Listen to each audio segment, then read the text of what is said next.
Selamat pagi, salam sejahtera. Saudara-saudara sekalian, kita berusaha mendapatkan komen terkini daripada 7 adun Pakatan Harapan Sabah. Sama ada mereka mau menyokong Haji Jinur sebagai Ketua Menteri ataupun menyokong Safi Afdal sebagai Ketua Menteri. Saya berusaha mendapatkan maklumat tersebut yang sahih lagi benar. Kerana dalam media sosial sekarang ini bertaburan macam-macam pendapat. Ada yang kata Safi Afdal sudah dalam perjalanan mau angkat sumpah. Ada juga yang mengatakan bahawa Safi Afdal sudah pun berjumpa TYT bersama dengan adun PH dan adun BN. Kononnya memberitahu bahawa mereka boleh membentuk kerajaan yang baru dan macam-macam spekulasi. Jadi hari ini eksklusif untuk anda semua, istimewa untuk anda semua. Saya paparkan, saya beritahu kepada anda sebenarnya apa yang dibuat oleh 7 adun PH Sabah ini. Adakah mereka telah menyokong Haji Ji atau Safi Afdal? Baik, pada pendapat anda, siapa yang harus disokong oleh PH? Ini jawapan daripada 7 adun PH, sama ada menyokong Haji Ji ataupun menyokong Safi Afdal. Saudara-saudara, 7 adun Pakatan Harapan PH Sabah menyatakan sokongan kepada Ketua Menteri Datuk Seri Haji Jinur ketika terdapat kabar angin ada usaha untuk menumbangkan kerajaan negeri itu. Dalam satu kenyataan bersama hari ini, mereka mengesahkan tidak pernah memberi akuan bersumpah SD dan sokongan kepada mana-mana pihak untuk menumbuhkan kerajaan baru Sabah.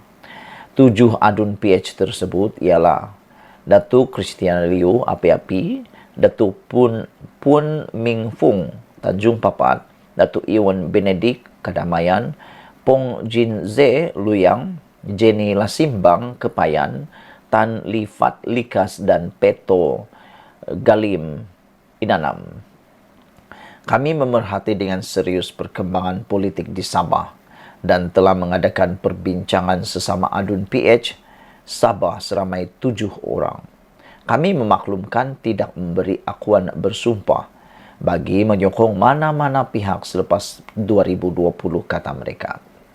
Jika ada pihak yang mendakwa mendapat sokongan daripada kami, maka ialah tidak benar, melainkan kenyataan terakhir kami selepas sidang Dewan Undangan Negeri Sabah yang terakhir pada November 2022 yang lepas, kata kenyataan itu lagi.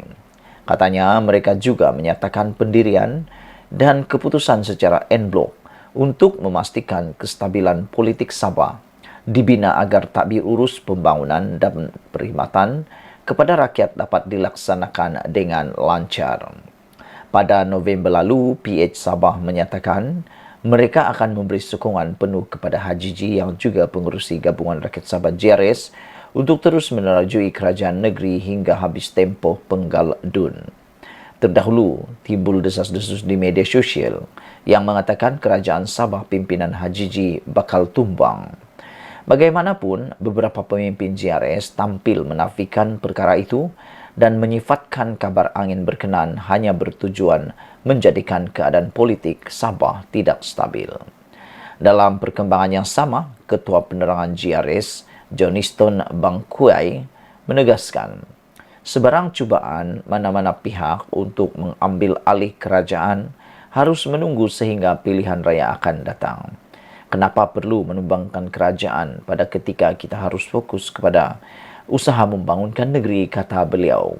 Saya sangat setuju dengan apa yang dikatakan oleh Ketua Penerangan GRS Johnston Bangkuai ini, yaitu sebarang cubaan mengambil alih kerajaan harus menunggu sehingga pilihan raya akan datang. Janganlah terburu-buru, jangan gopo. Apa yang nak takut sangat? 3 tahun saja bah, tunggulah kan. Tunggu sampai habis penggal. Jangan sampai anda dicop sebagai orang yang merampas dan merampas. Selain itu, kenapa perlu menumbangkan kerajaan pada ketika ini? Kerana kerajaan ketika ini stabil, bahkan bekerjasama bagus dengan para pembangkang. Jadi, kita harus fokus kepada untuk membangunkan negeri. Kalau asik jatuh menjatuh, kalau asik tumbang menumbang, sampai bila nak bangunkan negara? Pemimpin pula, ketua menteri pula, sibuk nanti mencari sokongan dan sebagainya. Akhirnya yang sepatutnya dilaksanakan tidak menjadi. Akhirnya yang sepatutnya dimajukan tidak dapat dilaksanakan. Apa pendapat kamu semua? Sila tinggalkan komen Anda, tekan butang subscribe. Malaysia kita punya, kita juga sama-sama cintai Malaysiaku. Bye-bye. Selamat pagi, salam sejahtera. Akhirnya keputusan yang kita nanti-nantikan daripada UMNO dinyatakan. Seorang pemimpin paling besar dalam UMNO, paling berpengaruh dalam UMNO. Kalau dia bercakap saja semua orang dengar. Kalau dia bercakap saja semua orang mungkin akan takut. Dan orang ini adalah orang yang antara paling berpengaruh di UMNO. Akhirnya keahliannya dalam UMNO digantung. Nah, ini memang menarik. Siapa orangnya? Ikuti terus ulasan ini. Sebelum itu, bantu saya tekan dulu butang subscribe supaya Anda dapat isu-isu terkini dari channel saya ini. Baiklah saudara-saudara sekalian. Hari ini, Malaysia digemparkan dengan keputusan nekat daripada UMNO. Tak tahan lagi, akhirnya UMNO umum keputusan yang paling menggemparkan dunia politik, bahkan bahagian UMNO itu sendiri apabila mereka meneruskan keputusan menggantung keahlian Tajuddin Abdul Rahman sebagai bahagian ARAU. Saudara, rayuan bekas ahli Parlimen Pasir Salak, Datuk Seri Tajuddin Abdul Rahman daripada digantung keahliannya dalam UMNO ditolak. Jadi UMNO nekat meneruskan keputusan untuk menggantung keahlian Tajuddin Abdul Rahman. Pada pendapat Anda, adakah keputusan ini tepat? Pada pendapat Anda, adakah keputusan ini memberi kesan besar kepada parti UMNO menjelang PAU 2020 dan juga menjelang pemilihan UMNO 2022? Adakah ini strategi yang sedang diatur oleh pemimpin-pemimpin tertentu, terutamanya Zahid Hamidi dalam UMNO? Ketua Penerangan UMNO hari ini, yaitu Isham Jalil, telah menyatakan bahwa keputusan itu berkuat kuasa hari ini dan penggantungan adalah selama 6 tahun. Saudara-saudara, penggantungan Tajuddin Abdul Rahman bukanlah seumur hidup, tetapi digantung selama 6 tahun atau lebih kurang dalam satu penggal. Bermaksud, kalau PRU 16 diadakan nanti, Tajuddin Abdul Rahman berkemungkinan tidak akan ada peluang untuk dicalonkan, melainkan beliau mendapat pengampunan daripada Ahli Majlis Kerja Tertinggi UMNO. Selain itu, Isham juga memaklumkan UMNO bahagian ARAU digantung atas sebab disiplin dan akan dilantik ketua pentadbir baharu. Rayuan Tajuddin ditolak dan penggantungannya berkuat kuasa hari ini atas alasan disiplin seperti yang terkandung dalam perlembagaan UMNO, kata beliau. Bahagian ARAU ini kita akan lantik ketua pentadbir secepat mungkin dan mereka akan hadir sebagai pemerhati. Katanya ketika ditemui selepas mesyuarat Majlis Kerja Tertinggi di Menara Datuk On di sini malam tadi. Tajuddin sebelum ini dilaporkan digantung keahliannya selama 6 penggal. Maafkan saya, bukan 6 penggal, keahliannya selama 2 penggal atau 6 tahun. Namun beliau telah mengemukakan rayuan. Sementara itu, UMNO Perlis sebelum ini juga mengesahkan Ketua Wanita UMNO bahagian ARAU, Datin Seri Samsiah Yassin yang juga isteri kepada penyandang kerusi Parlimen ARAU, Datuk Seri Sahidan Kasim digantung keahliannya.